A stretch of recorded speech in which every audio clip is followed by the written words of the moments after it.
Ladies and gentlemen, welcome to the Top 100 Clubhouse, the ultimate podcast for golf course enthusiasts worldwide.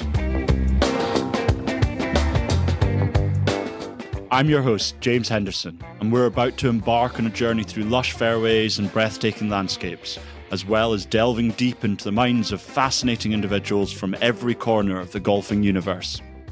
Get ready to explore the world's top golf courses through the eyes of those who know them best. The Top 100 Clubhouse podcast is brought to you by Eden Mill, bringing the tradition of distilling back to St Andrews, Lahoma Golf.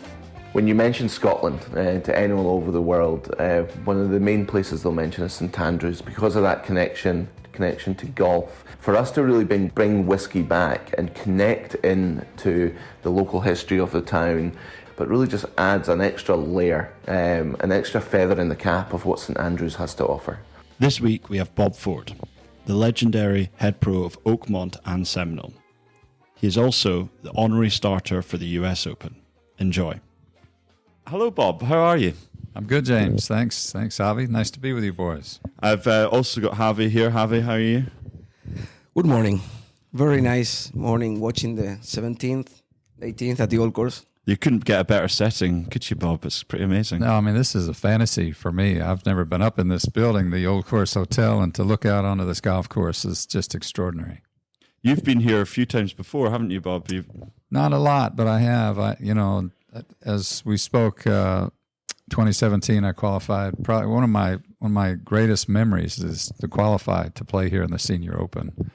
You know, you fly over from the States and you got one round to play and you got to, obviously have a hot day. And I was lucky and got to play only 2 rounds, sadly for me, but it was a real religious experience for me. It's a nice town to spend a weekend in, though. Yeah, the town is extraordinary. I mean, you just walk around, the history is just blows your mind. Yeah, it's very cool, isn't it? So, Bob, I'd like to start off by asking you, how did you first get into golf? What was your entry point? Yeah, my mom and brother played, and I followed them around as a little boy, and I pulled her cart, and finally one day they let me hit a couple balls, and I made contact with them, and it was extraordinary. My mom was a volunteer at tournaments. We had the Philadelphia IBB Classic at White Marsh, and she would go there, and I'd tag along, and there was a guy named Reeves McBee. It was a tour player at the time, and he was hitting balls by a fence, and I was sitting there watching, and I was like, wow, that's really cool. The sound of it was, I'd never heard a sound like that, and really turned me on. So I played a lot as a kid, caddied a lot at Aronimink in Philadelphia, and I really wasn't an amateur player like most of these guys. I didn't grow up playing amateur golf, and but just casually just kept getting better and better and better. And by senior year of college, I got to be good enough to go see Lou Worsham, who hosted the 73 Open that Miller won. I worked that month for him because my folks had moved to Pittsburgh, and asked him what he thought I should do. And he said, why don't you come work for me this summer? I'll find out how good you are. And I said, what would I do? He said, well, be my assistant at Oakmont. I'm like, wow, that'd be cool. So that started it. And so I was 21 at the time, first year at Oakmont, and it's been a great ride ever since. That's amazing. So you've been at Oakmont, you've been working with Oakmont ever since? Yeah, it's the only job I really, serious job, full-time job I ever really had. You've so how long did it take you to take on how did you climb the ranks at Oakmont? What was the... Well, my days at Oakmont, I worked in the summers, and then I played in the winter. So I played all over the world. I was trying to play, see if I could get my card. I went to 4 tour schools, and luckily for me, I missed them all. And then he retired in the fall of 79. We had the 78 PGA that John Mahaffey won. And he retired the next fall, and I was just lucky enough to be in the right place at the right time. They gave me a chance. There were like 6 guys, they whittled it down to 6 guys, and I was lucky to get the job. I was 25 at the time, so they made a big bet on me, which was lucky for both of us. Obviously, Oakmont is famed for being this difficult test of golf. How has it changed over the years since you first joined there? How's the golf course changed? Well, it's changed tremendously. The Phones family died off, let's call it 1950. And since 1950, we've had Trent Jones, Robert Trent, the dad. We've had Tom Fazio. We've had Arthur Hills. A guy named Ferdinand Garbin fussed with it for a little bit. And then Core Crenshaw did the 6th green complex for us, like in 2019 or 2020. And then after COVID, they got golf architecture became popular again, building golf course. They got too busy and they begged off, continuing with us. We were going to kind of go piecemeal at a time. And we got Gil involved, and Gil just put a plan together, and we bit on it. And his deal was that everything that those architects that I mentioned did up until, after 1950, he was going to get rid of. And he was going to go, everything that he was going to do was back in the photos from the Phones family, the Phones era. So we've got some really interesting things that he did that none of us even knew about. I don't know where he got these pictures because we thought we had them all, But he's an amazing guy, and we're really excited to open up, next spring and get a year under our belt and then host the U.S. Open. You must be very excited about that. It's exciting to unveil something like that. You asked how the golf course has changed. I mean, when I got there, the greens were circles. That was in the 70s.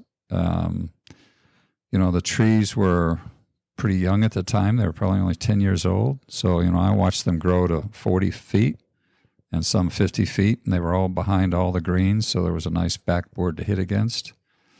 We were playing one day with Jim Simons, who was a Pittsburgh guy, and we were telling him about what we're going to do with the tree program. He said, "You can't do that." He said, that's how we hit our shots, off of items like that, trees, and the trees behind it provides a great backboard. As soon as he said that, I'm like, we're on the right track, boys. Let's go forward. We've got them. Exactly. And, we really just started pecking away at the trees. You were in a bunker and you were behind a tree. You were in a ditch and there was a tree in front of you. I mean, it was just extraordinarily, everybody in that era was planting trees and, trying to make their golf courses more beautiful. It was a beautification. We had beautification programs and tournaments to raise money for it, to plant the trees. And, God, we had to spend $2 million taking them down. I mean, it was extraordinary. But once we started and we cleared them for the play, you could be in a fairway and be behind a tree or, have branches hanging over the fairway. So, we cleared all that out. The more we kept pecking away at it, it was never anybody's intent to take it all off. But the more we kept pecking away at it, the prettier it got. The ditches became exposed. We grew some fescue, which had no fescue in the 70s and 80s, none. And it kind of was like taking an old painting and cleaning it up and seeing things that you never saw before. And now what Gil's done, in addition, is just it's mind-blowing. Was there a reason you went with Gil over other designers? Was he just the best option for what you were doing, or? Yeah, I think so. In the 2016 Open, James, we had Gil and I were on the Fox telecast together. We were in there with Holly Saunders and Sean McDonough, and we were kind of the Fox 1 show early in the morning and then Big Fox for the afternoon. And we just had a ball together, so we, developed a relationship. And I noticed he was walking around in the mornings and taking notes. So he came to the set with, a notepad. I said, "You're going to leave those notes with me when you're done, And he said, "No, I'm not, but I'll tell you about them." We never really did get to visit about it. But once Core Crenshaw, who we brought in at Seminole in 2017, I think, to do some work, once they begged off, Gil was the next obvious guy. Was his notes just pictures of drawings of chainsaws? He was a fan of it. I'll tell you, there's only a few guys that there's very few members now that will admit to being against it. Obviously, it was very contentious at the time. No fists were thrown, but some were, talked about. But so there's no members that feel strongly that we did the wrong thing. Arnold, God bless him, one of my dear pals, he said, "Bob, look, I played here in the 40s with my dad when it was a links-like course. and I've watched the trees. I've grown up with the trees. I got to tell you, I like the trees better. I'm like, okay, I loved them so much I wasn't gonna, we never talked about it again. And then a couple of years ago, we had a big dinner at the club, the Faraday charity dinner, and Jack Nicklaus and Tom Watson came, and they both gave me a little stuff about it, like I don't like it, I hate it, it's no good. Why'd you do that? And they were, they're like older members at a club, that don't like change. And I think that, they had such great success there. Both of them. I mean, Tom finished second in 2 of our championships. And really, in 94, was in the hunt until the final day. And he got really upset that the greens were, like they were probably 12 through Saturday. And then Sunday, they were probably 14. And he was really upset with Judy Bell, who was the president at the time, that, our superintendent did it. And I think Judy had nothing to do with it, but so he didn't win again. But they've had great success, and they just have the memories they have is with the trees. So, yeah, very much so. But there is a trend. I know number of famous golf courses in America. There's a trend to open up fairways and get rid of trees across the board. Do you think, in terms of architecture, these methods that Tom Doe, Core Crenshaw, Gil Hance are putting in, do you think they're a fad? This tree removal, opening the fairways, like Tom Fazio was in the 80s and 90s. Do you think that's it's going to change and people are wanting more tight courses further down the line? Or yeah, it's interesting because it does go in waves, doesn't it? Yeah. But I mean, this has withstood this test of time for hundreds of years. So I don't, my guess would be they're not going to plant trees again. I mean, we've had a few people at Oakmont suggest, can't we plant a tree on the tees for shade and things like that in the summer, and kind of got laughed out of the room. But, but there's people out there that think that way. I don't think so. I think we just went through an era of people thought that Augusta had just an enormous influence on everybody in America, and sadly cost everybody fortunes. And Pine Valley is kind of each hole unto itself, which is Pine Valley is one of the greatest architectural golf courses in the world. And but as is this, so it's chocolate and vanilla. Yeah, I don't think we'll go back. Yeah, very much so. There's one thing that a lot of people don't consider with the trees, and it's that the roots go under the surface and they can expand very, very widely. And it's a danger for the floor, for the fairways, for the greens. There's an example at Jockey Club in Argentina. They have 4 tipa trees over the green, and one of them died and they took it away. And the roots were below the green until the 100 yards on the fairway. So if you make a radiography of the fairway below the ground, you will see a lot of roots from trees, and that's dangerous. If there's not correct management, you can kill a green. You can really kill a green. And what Bob says about the members saying the shades and on the tees, Oakmont in summer, I was there, can be very hot and humid. Yeah. And yes, like all the members like wanting a little bit of shade before teeing off, that makes sense. But in places like near greens and near fairways, it's dangerous because you can lose grass. In terms of the management of the golf course, when you removed the trees, was it easier to manage the grass because the shade places had a similar sunlight? Absolutely. You can't have both. You can't have trees and grass. So once we got rid of the trees, much better, much easier, and particularly in the fall when all those trees are falling down and covering the golf course, we spent a fortune cleaning them off. Now we have no trees, and when we have storms, there's no tree. No, it's been great. So you also have worked with Seminole. Tell us about that. How did you get involved with Seminole? I had a couple of Oakmont members that would take me down in the wintertime. I spent the winters in Florida, a couple of months in the winter. And in the late 90s, my invitations got more frequent. And I just thought I was a good guy, and my members liked me. But obviously, they were bringing me over to have the honchos at Seminole check me out. I guess I didn't know it at the time. I never knew the job was open. I never interviewed. I never applied. None of that. Got one of the guys I played a lot with, one of the members of Seminole, called me in April and said that Jerry Pittman's going to retire after all these years, 28 years, and none of them had any experience hiring a golf professional. He said, would you think Oakmont would let you come down and spend the winters with us? I said, I don't know, but I'd like to ask. I'll get back to you. Obviously, I asked my wife first, and I was a little surprised. She was all for it. She said, God, that'd be neat. Let's do that. I'm like, okay. Now I got to get it by the big boys. And sat down with the people at Oakmont at the time, and they were all for it. And we did it. Worked out incredibly. It's such an amazing thing that to Brits is completely foreign concept, the idea of being able to be a golf pro at two golf courses because of the seasonality of the golf in America. Do you have overlapping periods? Not really. And conscientiously, I knew what happened at Oakmont from October 15th to April 15th. It was hardly anything,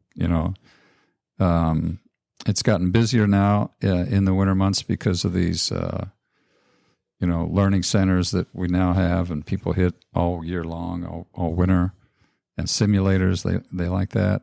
That was a little bit before my time or after my time, and so I knew that I wasn't really jeopardizing my role at Oakmont because Oakmont to me came first.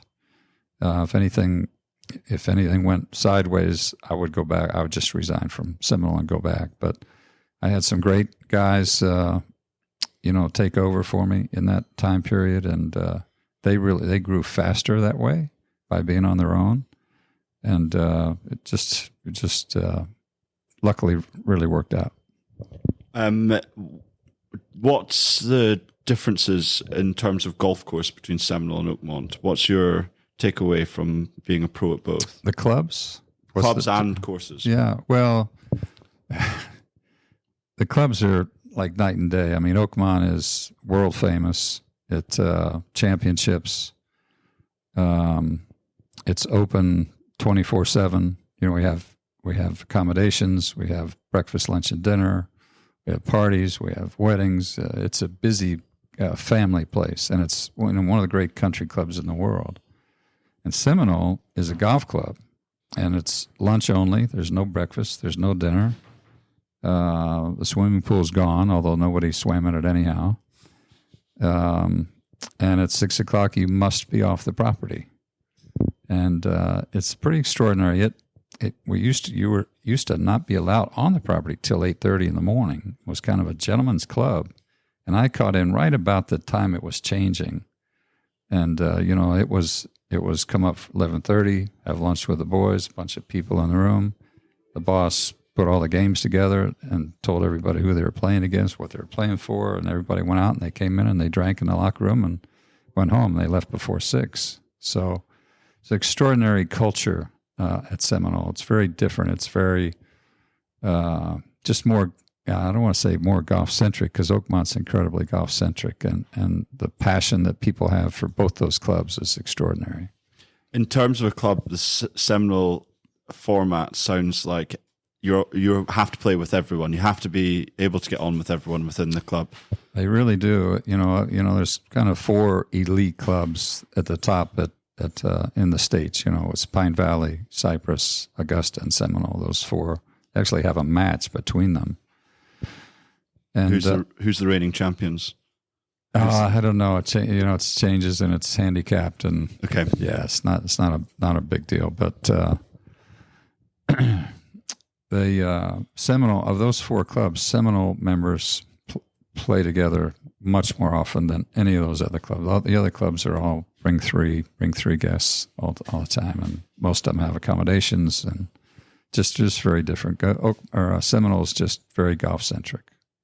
Yeah, there's a lot of courses over here like Muirfield or St. George's where 2 or 3 days a week it's called the pool, and you just turn up and your match is sorted for you. You just go out and play, and it's a great way for a club to engage its members with meeting new people, and because there's nothing better than playing golf with someone to get to know them, right? Exactly. No, absolutely. And really, they vet new members. And we have a skins game Wednesday, Friday, Saturday at Seminole, and they vet new guys, and it's mostly members only. There'll be 2 or 3 guests each time, but they play 40 guys. And Oakmont has the SWAT. Yeah, which Javi's played in, and the SWAT goes back to the phones era, back in the 20s. And it's a scratch game, but there's still 40 guys, and you don't have to be a scratch player to play in it, but you don't play with any strokes. And it's a betting game. It's $10 a player, so you lose $200 or $300 a day, pretty easy. So at Seminole, it's a little quieter financial game, but both, as you say, there's no better way to get to meet people. Just put me in with a game, and I'll meet some new guys and play and develop friendships and the camaraderie. And I mean, they're really clubs. A lot of places are, have cliques and guys play together, the same guys every time. And it's, I prefer this. Yeah, I'm exactly there with you. The Seminole member guest is quite famous, and it's had quite a few famous winners. Am I right? The pro member? Yeah. The pro member. Pro member got famous. When I took over, I inherited a Pro 3 member event where we sat on the tee and got our members to play. I would invite 20 of the local pros to play, and we'd put them all together, and we'd have a day. It wasn't really a big deal. And actually, guys would call me and say, geez, Bob, I played in that for the last 10 years. How come I didn't get invited? I'm like, well, I only had 20 invites, and I don't really look at past lists. These are my pals, So I got a little upset at the format, and I went to Tim Neer was my boss, the guy that hired me, and he was the next chairman. I said, Tim, any chance we can change this format? And which nobody likes change, right? And especially at an old club like that. Yeah, I was I was on my tiptoes, but I said, how about if we get the members to invite their professional from up north, and bring them down and have a day like that? He said, yeah, that's a great idea. And unbeknownst to me, he invited Arnold, because he and Arnold and Joe Gibbs all started the Golf Channel together. Tim was in the cable business in Boston. Arnold played for the next 14 straight years. He never missed. It was a big deal to him. He actually played in one of the early pro members, back before it stopped in 1961. He won the last one. And I think he won $20,000, which was 10 more than any tour event that year.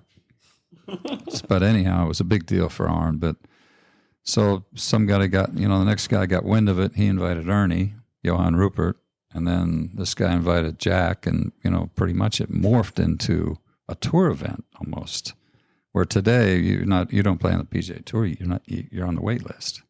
So, the first couple of years it was probably 50-50 club pros to tour players. And it just, it got to be I won't say how I wanted to say it, but just got to be a show of strength. Let's put it that way. It must be quite invigorating for you, seeing all these people and you overseeing this event and making that change. Yeah, I mean, part of me wished that it was my buddies from around the country, the Club Pro gang, but obviously the tour players bring a much bigger cachet to it. And it's interesting, a couple guys have some new kids that get on the tour, and I'd call them to say, Jesus, guy, I'd like to invite you. And you say, okay, well, tell me what it's about and how much money and when am I going to get paid and, what's the purse? I'm like, no, there's no appearance money and actually there's no purse. You just get your name on the wall in the clubhouse. And, maybe I'll take a rain check on that. Maybe try me again next year. It's like they don't get it, which is kind of cool. And then the next year they call, any chance you can get me in that tournament this year? So it's pretty cute. Martin was saying yesterday that he was, so he's a official rules official at the Arne. So he'd be walking around tournaments, and the only person that's ever asked him what he does was Matt Kuchar. and he is the architect for all 8 of the 10 Open courses. Martin, yeah. So that's hilarious that all these guys don't have a clue. In golf, they know everything about golf, but they don't know who Martin Ebert is.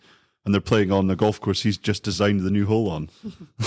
He's spectacular too. The work he's done at some of these great golf courses is extraordinary. So, in terms of, we've talked about the differences between Oakmont and Seminole. Did you find there was a cultural change when you decided to go down, or just because you'd been there so many times, you understood the ethos of Seminole, so you felt like you could fit in quite easily? No, I was nervous as heck. I really didn't. I knew the guys I was playing with and being invited, but it's kind of a golf and go. You have one drink in the locker room and you go. So I was very nervous going down because these were the heads of corporations and just a much different level of guy than I was used to, and new people. And you never know how people are going to react to you in a situation like that. But so I stood on the tee for most of that year. I played with 108 different members that year. And after 3 or 4 weeks, it was like, I think I can do this. All these people want to talk about is golf. And I was okay with that. And so I got comfortable really, really quickly. Like you said, you play golf with somebody and you really get to know them. And how many members would there be at Seminole? 300. 300. So in your first year, you played with over a third of them. I did, yeah. Quite impressive. Again, in that game, if it wasn't for that game that I could just throw myself into, I mean, you don't got to call somebody you don't know and ask them, and they'd show up. Oh, yeah, nice to meet you, Bob, and look forward to playing with you. And you strike up a relationship. So it was great. I mean, playing golf. If the golf professional doesn't play golf with his members, he's really missing something. Well, I'm gutted about playing with Martin Hush at North Berwick the other day. Took my money. But he's a beauty. Yeah, he's a good Love guy. him. Martin's a great guy. The outside of the 2 golf courses, you've been blessed. You're the honorary starter for the US Open. That's a very cool claim to be. And how did you come to be that? What was your process? What was the process? Maybe my favorite job I ever had. I really enjoy it. Mike Davis came to me after the 16 Open, because I retired from Oakmont after the 16 Open, and he said, would you have any interest in being the starter for the Open? I said, tell me a little bit more about it. And I was apprehensive. It was Erin Hills at the time. 2017 was my first gig, and after that I was hooked. It was a blast. To do anything inside the ropes at a major championship, whether you're caddying or being a standard bearer. I told you my mom was a volunteer at championships, and I followed her, and I volunteered for the 71 Open at Marion when Jack and Trevino played off. And then in 73 at Oakmont, we moved to Pittsburgh, and I got involved in that. So, if you can't play between the ropes, just to be inside is pretty fun. Yeah, very much so. In terms of, you've got a bit of you cut a very legendary figure in terms of the merchandising side of the US Open. Can you tell us a bit about that? Well, I started in 80 at Oakmont, and I qualified to play in the 80 Open at Baltusrol. And Bob Ross was the professional there, and he was a merchandiser extraordinaire, and he took it up a couple notches. And and he also qualified to play at his home course that year as well. And so we'd play practice rounds together, and then after we played and after the tournament rounds, we both only got to play 2 tournament rounds, but we'd go in the tent and work the tent. And so I learned it because I knew I was going to host it in 83. And so that was an incredible learning experience. I went to Augusta every year to also learn. And, my salary at Oakmont from day one until I retired was $1,000 a month. So all the money that I made was through the merchandising of the golf shop and teaching and playing. And so, it was important to me. And so when the Open came, I guess Bob had done some advertising in the magazines after the Baltusrol Open that, he had extra merchandise, and did anybody want to buy anything, like Golf World magazine back then. And I said, well, why wouldn't we do that before the Open? I mean, why would we wait till after? Let's see if we can, do some more. So I got Bobby Clampett, who was a Arias guy at the time. That was a vendor that's no longer around. And we took out ads in Golf World and sold it. And it was pretty controversial to the USGA. They were a little upset with that because it was new to them, and they didn't know how they felt about it. But my club stood up for me, and it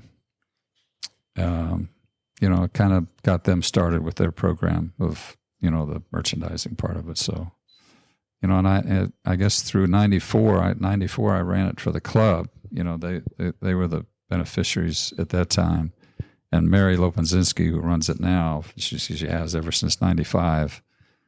She really understudied us that year, and then boom, they took it over and was gone from the clubs and the professionals.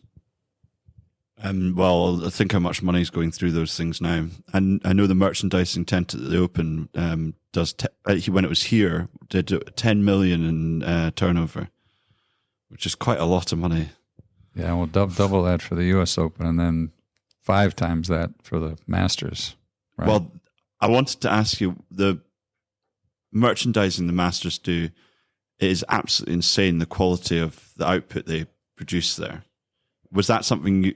Do you think that the USGA tried to emulate within the US Open? Yeah, I mean, the Masters, they did it every year, so they got good, better at it every year that they went, and so they were the ones for all of us to learn from, and the USGA certainly learned a lot from the Masters. One of the great things about the Masters is they don't charge you huge amounts of money for the food and drink, and once you're in the space. It's quite a special, interesting. It's quite skill. affordable. You go to the shop and you can buy a lot of stuff for like the same price you buy it on a major wholesaler, the shops without logos, and like the food is like prices are very low, and the variety you have at the Masters is like for guys like me it's a problem because when I arrive home my wife says, okay, 2 more shirts, 2 more hats. Okay, and when I get to a plane for the next trip, I say, please, no more shirts. So, and yeah, the man, I wanted to jump after this, like the golf shops or the pro shops of like the special courses. Like when you go as a guest, and one of the things that you really want to say, I need to get a shirt from Oakmont. I need to get a hat from Seminole, and they are I find it like very charming how they are decorated and put together, and you can buy anything like a case for an iPhone, a whiskey glass, a teddy bear for your kid with the logo of the Masters. How did you develop in both Oakmont and Seminole like the variety and the offer of modern stuff when technology came together at the shop? Yeah, well, interesting. I was fortunate that I got to travel a lot to different places through my playing, and everywhere that I went to that town to seek out the top guy and go in and just steal all of his ideas. I never had one of my own, but again, it was how I made my money, and it was important to me, and I was very passionate about it. I enjoyed it. It was fun. The kids that we work together have been amazing how much they've brought everything up. They just give everybody a chance to succeed, and they rise to the occasion. So we just copied everybody and saw things as we traveled that, that'd be neat to have the logo on. Let's bring that in. Is there anything that you took in that just instantly was a huge success and your top seller, or it's always been things like shirts and hats that have been the... Shirts and hats are probably 80% of your business. Oh, wow.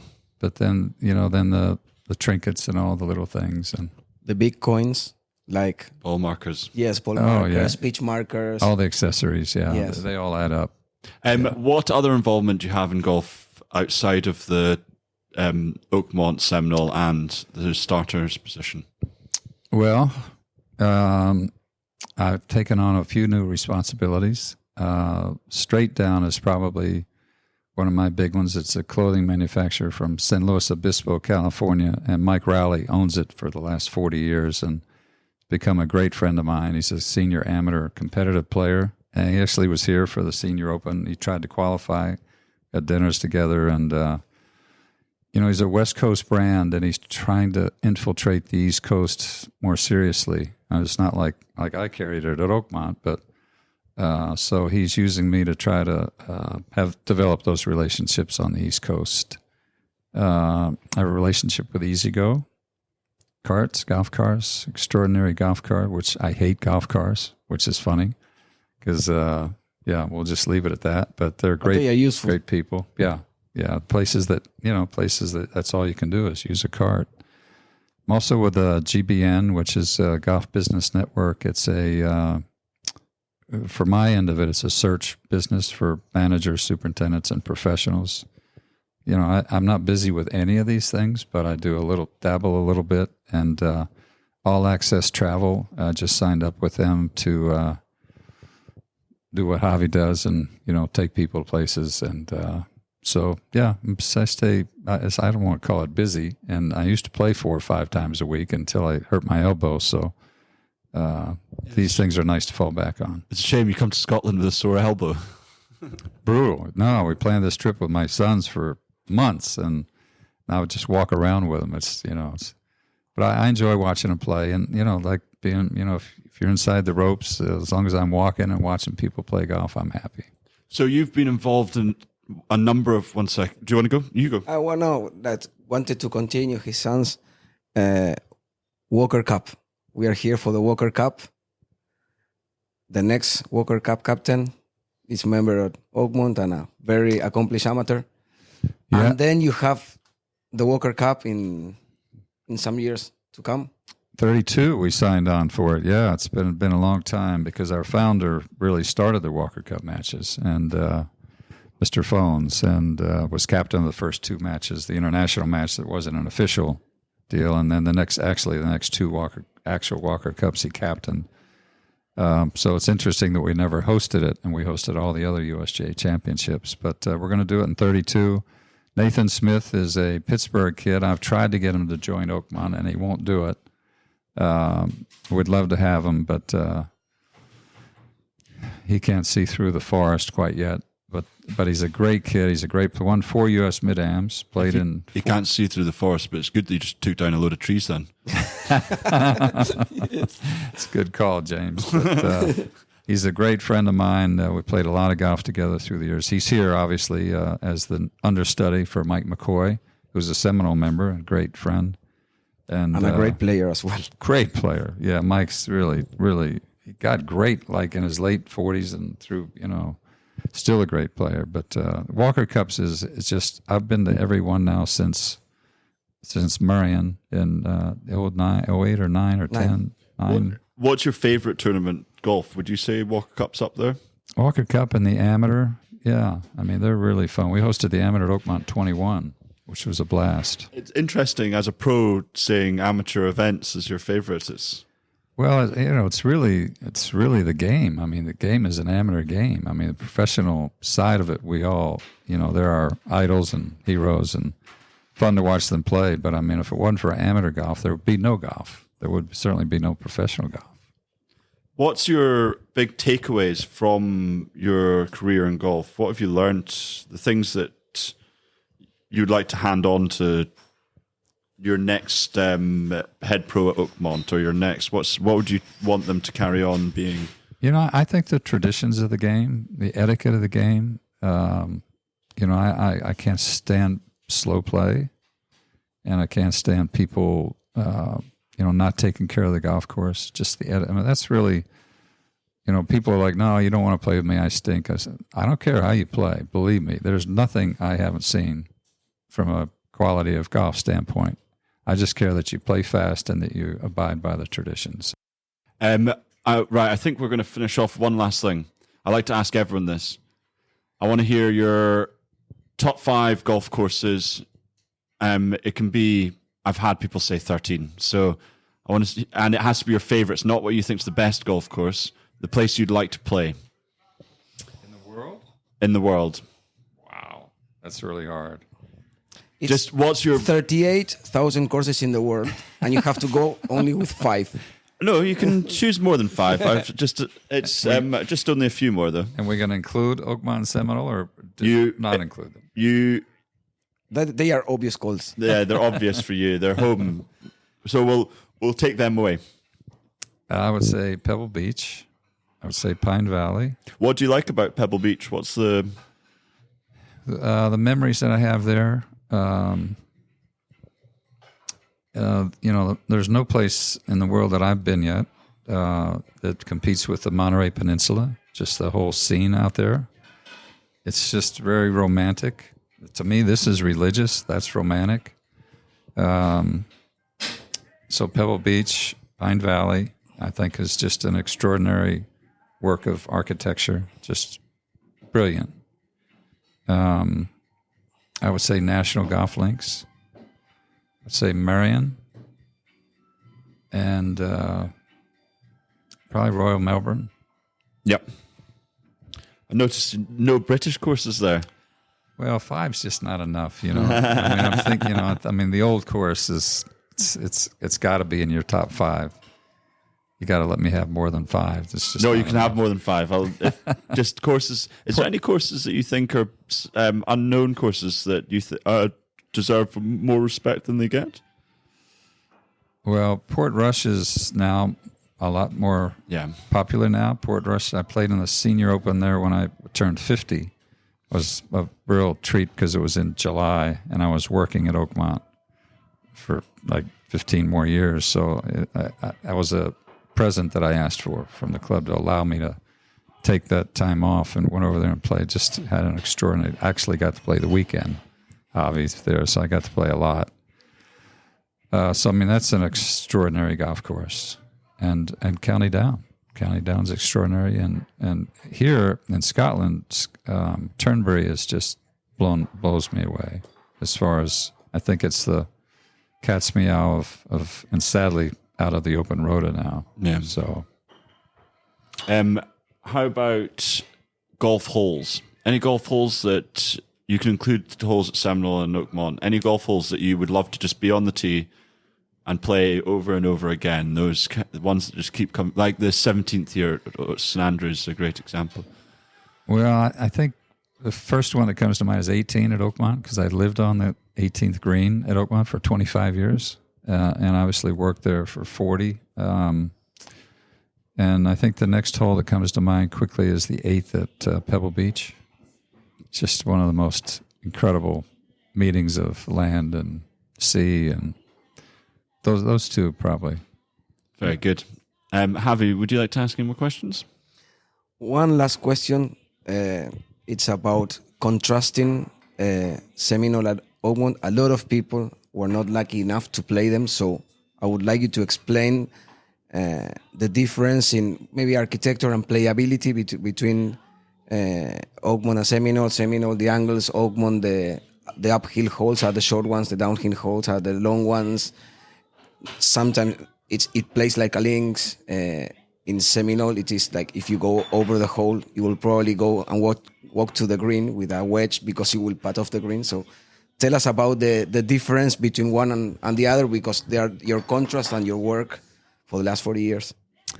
Well, Javi, they are extremely different, I think. We have about 8 or 9 Oakmont members that are also members at Seminole, and a lot of Oakmont guys get to come down because of that as guests. The Oakmont members that play competition at Seminole feel like Seminole's harder than Oakmont, which is pretty extraordinary. But they're not used to the wind and the sea and the greens at Seminole are. You can actually putt off of greens into bunkers at Seminole. I mean, if you did it twice around, it wouldn't be unusual. And you would, as fast as the greens are at Oakmont, you really don't dig-green putts at Oakmont because there's fringe around them. And, at Seminole, it just runs down 50 yards down the fairway. I mean, it's penal in a very different way. The driving zones at Oakmont are unbelievably penal, more like Carnoustie, with bunkers both sides, deep, very penal, and you're petrified on every tee. to drive it. At Seminole, the driving zones are incredibly wide. You can basically drive it anywhere at Seminole. But then the second shots at Seminole, and to hit it in the right spots on the greens to make the ball stop on the green, is very, very severe. So they're very hard in different ways, but they're hard golf courses. And one last thing was I just wanted to add, you said something about Carnoustie and Oakmont. What's the link or the history behind that? You know, I don't know that I can answer that properly, but you know, Hogan won his Open at Oakmont, the U.S. Open in '53, won the Masters in '53, then the Open, then the U.S. Open, then the Open at Carnoustie. So we kind of have that Oakmont-Carnoustie thing with Mr. Hogan. Beyond that, I think everybody compares it because they're probably the two hardest Open courses in both rotas. Other than that, I don't find many similarities. Well, thank you very much, Bob. That was absolutely fascinating. I really enjoyed that. And I hope you enjoy the rest of your Walker Cup. Oh, I can't wait. Can't wait to get on the golf course. Sunny and like 65 out there, no wind. What's going on here? It's always like this. Yeah, I hope. Yeah. I brought the sun from Marbella. Right, thank you very much. guys. My pleasure. Thank you, sir.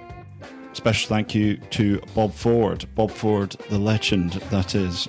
He was so gracious and wonderful to sit down and do a podcast with us and also do a Q&A at the Walker Cup at a special event we hosted with Eden Mill. There should be a few more of those special events coming along, so keep your eyes peeled. Please remember to play fast, lunch slow.